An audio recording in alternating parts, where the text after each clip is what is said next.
फारूक हबीब भी नए पाकिस्तान से हिजरत कर गए। चेयरमैन पीटीआई के एक और करीबी साथी ने राहें जुदा कर ली। जहांगीर तरीन और अलीम खान की पार्टी में शामिल हो गए। न्यूज कॉन्फ्रेंस में कहा, पुरअमन सियासत के बजाय तशद्दुद का रास्ता इख्तियार किया गया। 9 मई के वाकयात पर लोगों की मुसलसल जहनसाजी की गई। नेल्सन मंडेला ने कोई जत्था फोर्स नहीं बनाई थी। इंकशाफ किया, जब चेयरमैन पीटीआई को गिरफ्तार किया गया तो वह दवाई खाकर घर में सोए हुए थे। अलकादिर यूनिवर्सिटी के मामले को बंद लिफाफे में ही मंजूर कराया गया। चेयरमैन पीटीआई ने तोशाखाना से भरपूर फायदा उठाया। साइफर को सियासी बयानिए के लिए इस्तेमाल किया गया।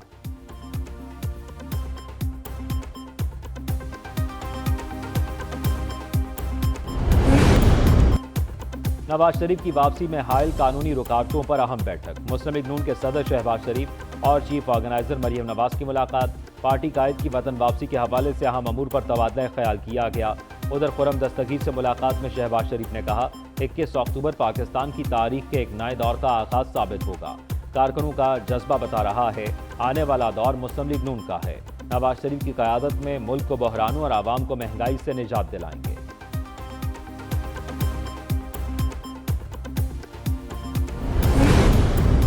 इलेक्शन से पहले सियासी राब्तों ने तेजी पकड़ ली। साबिक सदर आसिफ जरदारी की मौलाना फजल रहमान से मुलाकात।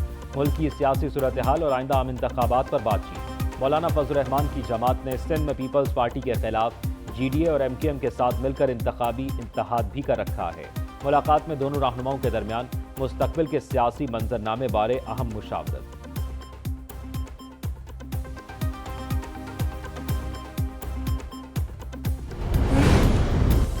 साइफर केस की समाअत आज अडयाला जेल में होगी। चेयरमैन पीटीआई और शाह महमूद कुरैशी पर फर्द जुर्म आयद होने का इम्कान। गुज़िश्ता समाअत पर मुल्जिमान को चालान की नकुल दी गई थी। अदालत ने चेयरमैन पीटीआई और शाह महमूद कुरैशी पर फर्द जुर्म आयद करने के लिए आज की तारीख मुकर्रर कर रखी है। केस की समाअत खुसूसी अदालत के जज अबू अल हसनात जुल्करनैन करेंगे। उधर इस्लामाबाद हाई कोर्ट ने साइफर केस में जमानत और इखराज मुकदमा की दरखास्तों पर फैसला महफूज कर लिया।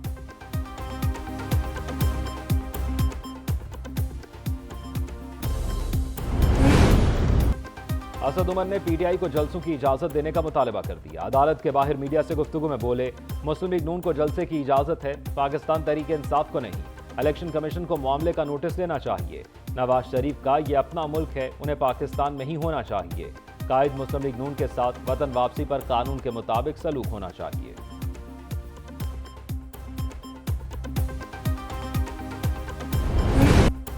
निगरान वजीर आजम अनवारुल हक काकड़ चीन पहुंच गए। बीजिंग पहुंचने पर चीनी हुक्काम ने पुरतबाक इस्तकबाल किया। चीनी बच्चों ने इलाकाई रक्स का खूबसूरत मुजाहरा किया। चीनी बच्ची ने गुलदस्ता पेश किया। वजीर आजम बेल्ट एंड रोड फोरम में पाकिस्तान की नुमाइंदगी करेंगे। निगरान वजीर आजम की चीनी सदर शी जिनपिंग से मुलाकात भी शेड्यूल। चीनी क़यादत और दीगर सरबराहान मुमलिकत से भी मुलाकातें करेंगे। अनवारुल हक काकड़ चीन में कारोबारी शख्सियात और सरमायाकारों से भी मिलेंगे। दोनों ममालिक में मुख्तलिफ शोबों में ताउन के मुआहिदों पर भी दस्तखत होंगे।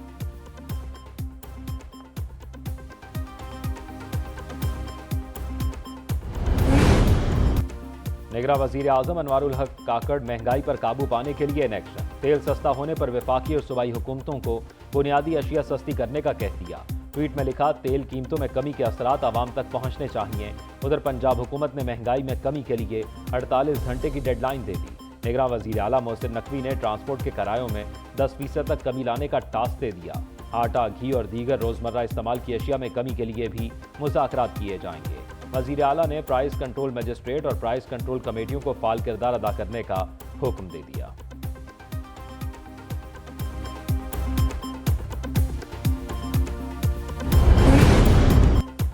एक तरफ रिलीफ, दूसरी तरफ तकलीफ। हुकूमत ने आवाम पर गैस बम गिराने का फैसला कर लिया।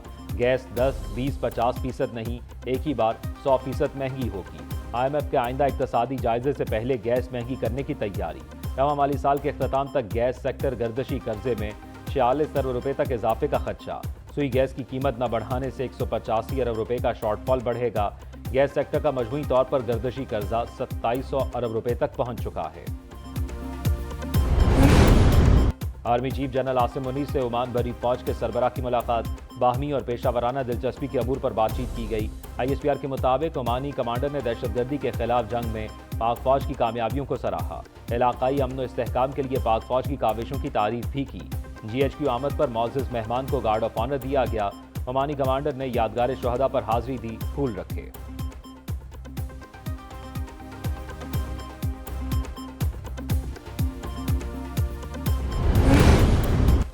सियासी सरगर्मियां बढ़ने पर सियासी पारा भी बढ़ने लगा। एमक्यूएम पाकिस्तान और पीपल्स पार्टी में लफ्जी गोलाबारी। तर्जुमान एमक्यूएम का कहना है एमक्यूएम की सियासी सरगर्मियों से पीपल्स पार्टी बौखलाहट का शिकार है। पीपल्स पार्टी कराची से यूसी की एक सीट भी नहीं जीत सकती। पूरा कराची जानता है पीपल्स पार्टी कितनी बड़ी करप्ट जमात है। मुत्तहिदा के इल्जामात पर पीपल्स पार्टी का तुर्की बा तुर्की जवाब। सईद गनी कहते हैं रोशनियों के शहर को दहशतगर्दी में धकेलने वाली एमक्यूएम है। एमक्यूएम कराची की सियासत का मुर्दा घोड़ा है। अब यहां मुत्तहिदा की कोई ड्रामेबाजी नहीं चलेगी।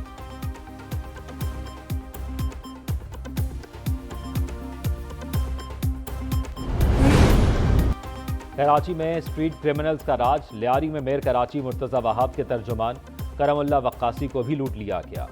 पीपल्स पार्टी के जलसे के बाद करमुल्ला वक्कासी घर जा रहे थे।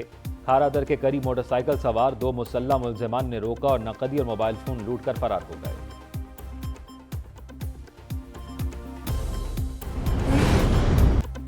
और नामवर भारती पंजाबी फनकार पाकिस्तान के मेहमान बन गए। अदाकार गिप्पी गरेवाल, बनू ढिल्लों, करमजीत और अनमोल बजरिया राहदारी करतारपुर पहुंचे। पाकिस्तानी कॉमेडियन नासिर चन्योटी ने मेहमानों का इस्तकबाल किया। सिख अदाकारों ने गुरुद्वारा दरबार साहब पर मजहबी रसूमात अदा की। कहते हैं उन्हें पाकिस्तान में आकर बहुत अपनायत मिली। भारतीय पंजाबी फनकारों ने पाकिस्तान को अपना दूसरा घर करार दिया।